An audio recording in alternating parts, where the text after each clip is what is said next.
So, so glad to have Jennifer Morillo joining us today. I was putting together some math, Jennifer, Mhm. and our friendship goes back more than a decade. And in that decade, your roles have changed over time. But just take a minute and introduce yourself to our friends, our listeners, and our readers that are going to be joining us.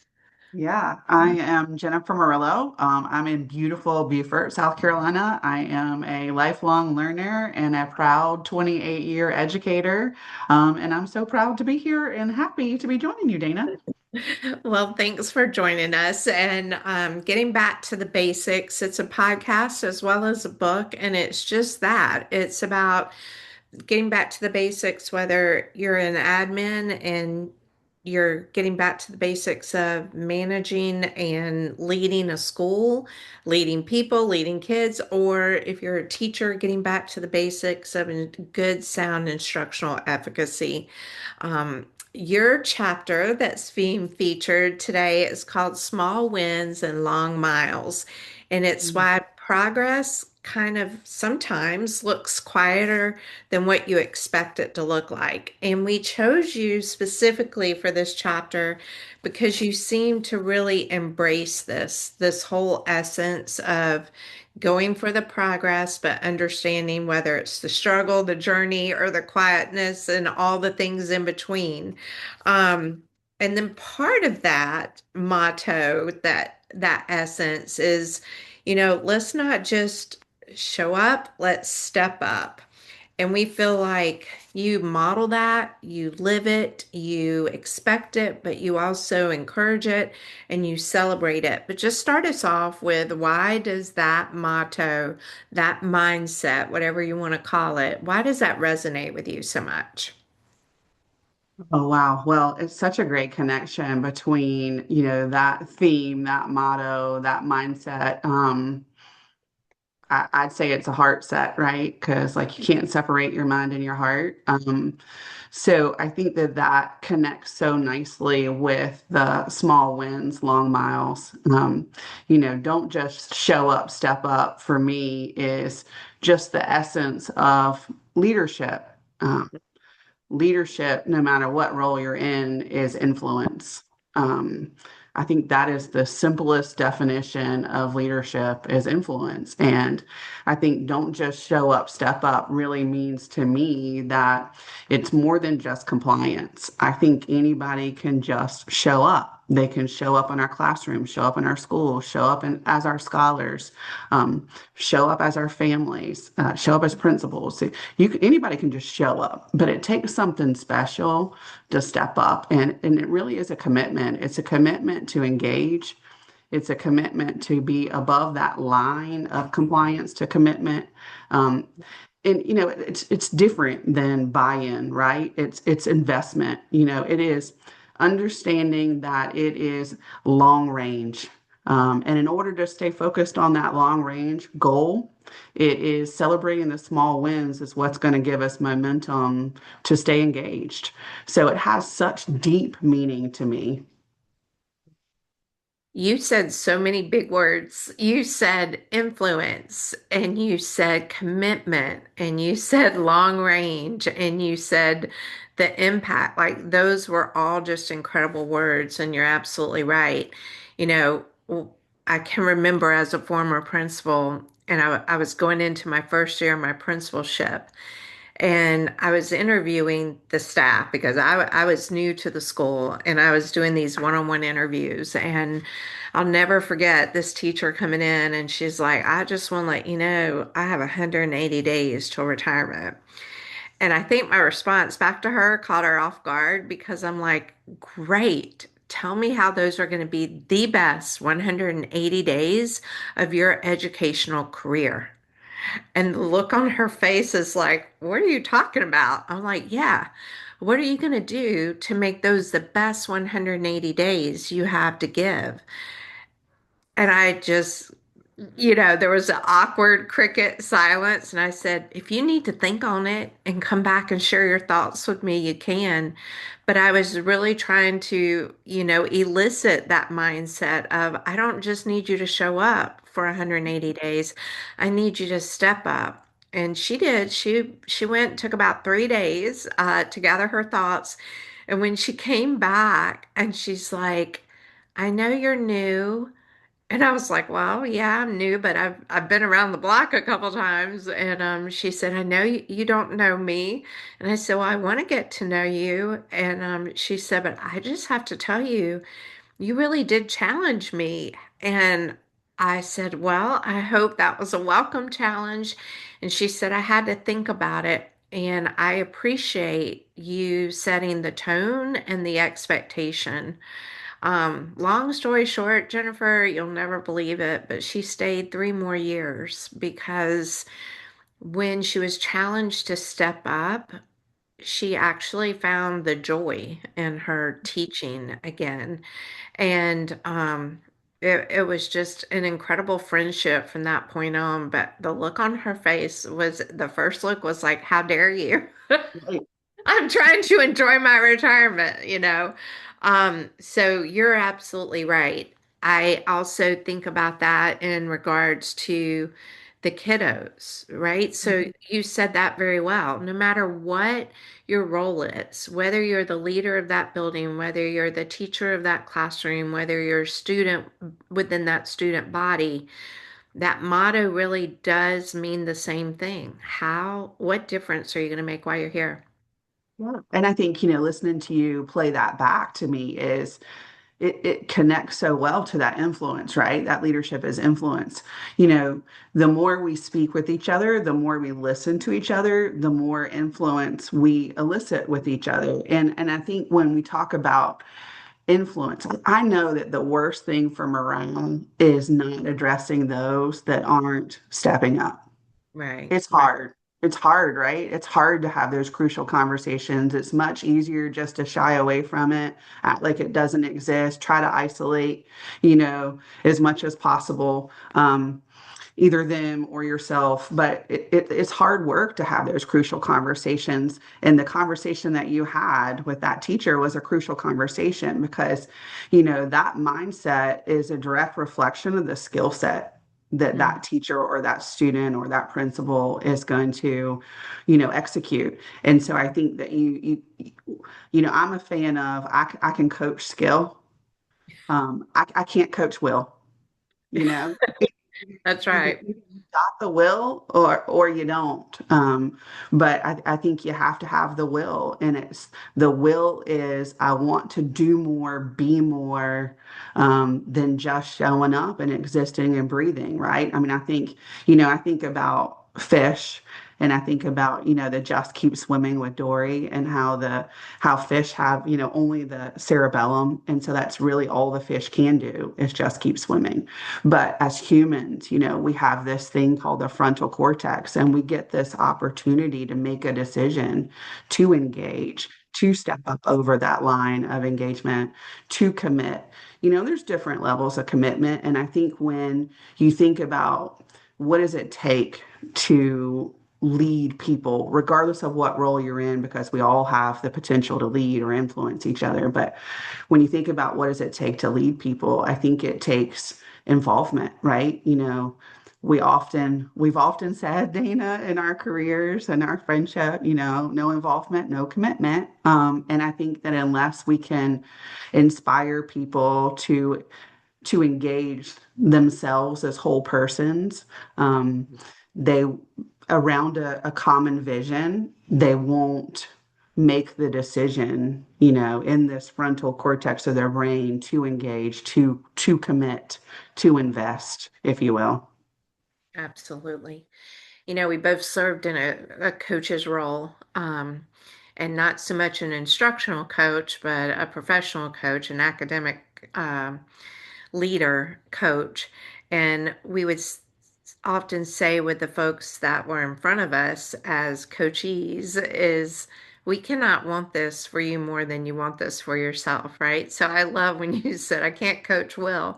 Um, and it's I think the beauty and the joy of our work is when you see mindset shift and when they do get back to their joy. Our last two podcasts, I think, really have surprised me because that underlying thing came up very organically. And one was from a retired deputy superintendent, and one was a 6 year in principal. And they both talked about if you ever lose your way, it's because you lost your joy and you got to get back to your joy. Because without that joy, none of those other verbs that we talked about even can come to be, right? The influence, the commitment, the none of those can be there. So, in this flurry of roles that you've had in education, from the district office to a school building administrator to a national coach and consultant, and then finding your way back home to a building and being an incredible transformational leader, what seeds would you like to see start to take root in education as a whole? Because with all those roles, you have all that different perspective, not just the mindset, but the perspective and the lens to go with it. So, what seeds would you like to see take root? Yeah, I think from my own professional experience, after 28 years in all those various roles, I think as a young leader, I was very results driven and super proud of it and still consider myself a results driven leader, right? You know, I want to be part of the win, right? I want to win. I want my team to win. I want kids to win. I want to win. And as a young leader, I think I did not understand the value of the people part of it. And so I think the seed that I would love to take root is that it's not just the systems that you create, it's the people you do it with. And my mindset has shifted to understand that in general, people are doing the best they can, and we have to coach and support them often. And it's if things aren't winning right now, we have to think about it's not the person, right? It's not personal. We have to think about what is it in the system that may need to be tweaked or changed in order to get better results. And so I think that's the seed that I would love to see root is that it's not just systems that are going to get you results. It is people and relationships, right? You can't do it. We can't do this amazing work that we get the opportunity to do without the people. So systems and relationships, we say it 1,000 times, like it's going to make us or break us. And I think as a leader that's more experienced now, I have such greater value for that than I did when I was younger. So well said. You actually gave me goosies on that. Again, just rich connections with it. It is a work of a group. It is not the work of one. That work of one is going to fizzle out at some point in time because we are human, right? So, thinking about, and you kind of teed up my next thought, my next question was let's go from this big abstract idea of don't just show up, step up. And you started kind of putting some things in place for our listeners. What would be those concrete action steps? So, like, in your opinion, what does stepping up look like for admin? Is it building relationships? What does stepping up look like for staff, or even deeper than that? Because you were in a building, you left being in a building and you came back into a building, and in that time the world around us has changed. The children's world has changed. So if you were to be able to give 3 to 4 concrete examples of what does stepping up in your opinion look like in today's day and age. Yeah, I think I think one, it is about creating vision, right? And I think that is what a good motto, a good theme, a good mindset that you can put into a phrase that is clear, it's concise, it's compelling, it's people remember it, right? And so I think creating that vision and messaging it, right? And I think then it is making sure that people have the resources that they need.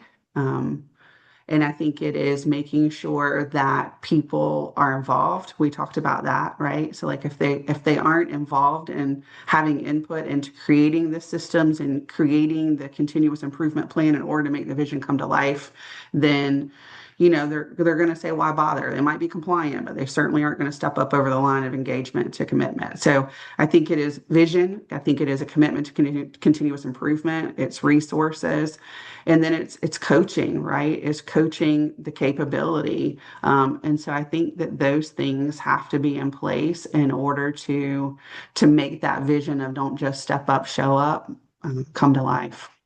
That's right. I want you to know we have a administrator conference coming up in a couple of weeks, and the title of the keynote is "All Paths Lead You to Your Why." And so we know our why is our vision statement, right?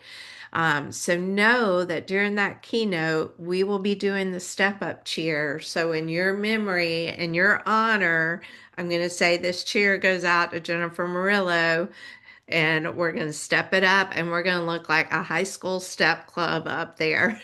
I love it. I So, love it.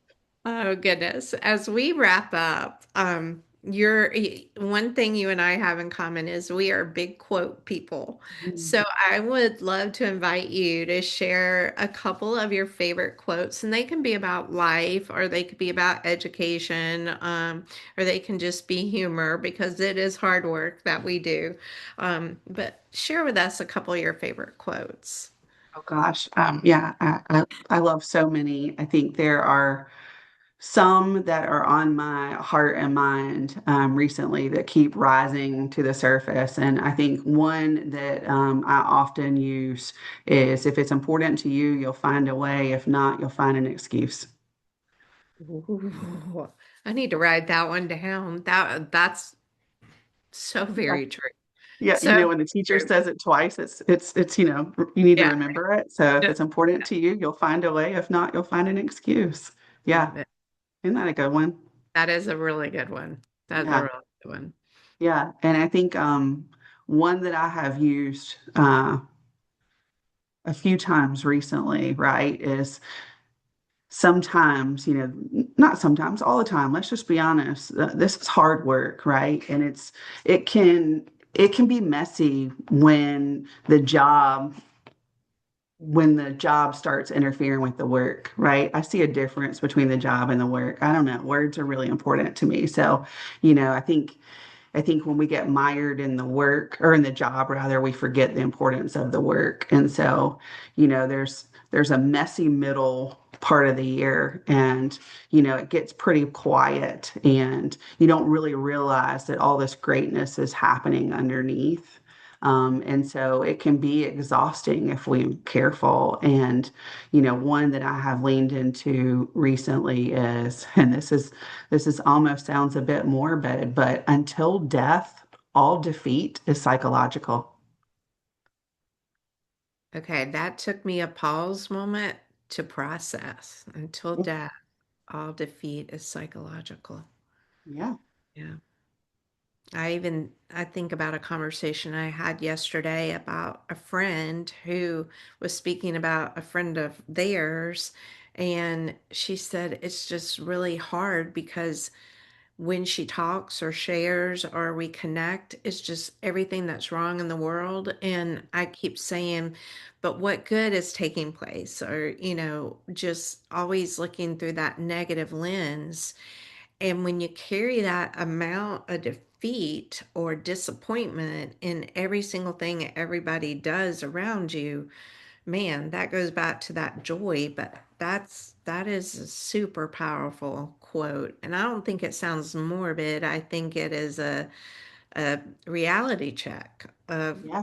So where are your thoughts taking you? Mhm. Right? Yeah, And just because maybe you didn't hit a goal doesn't mean you didn't fail. I mean that you failed. It just yeah, means you're not there yet.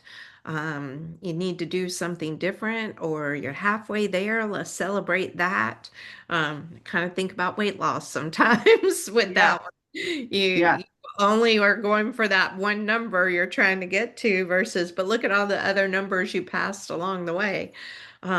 Wow, some great words of wisdom. So I have thoroughly enjoyed my time with you today and just hearing from your perspective because you're such an articulate communicator of not just what you're thinking, but the connections that go with it. So thank you for spending time with us, and I can't wait to have your summary in the book and to just have an archive of your thoughts from today. So thanks again.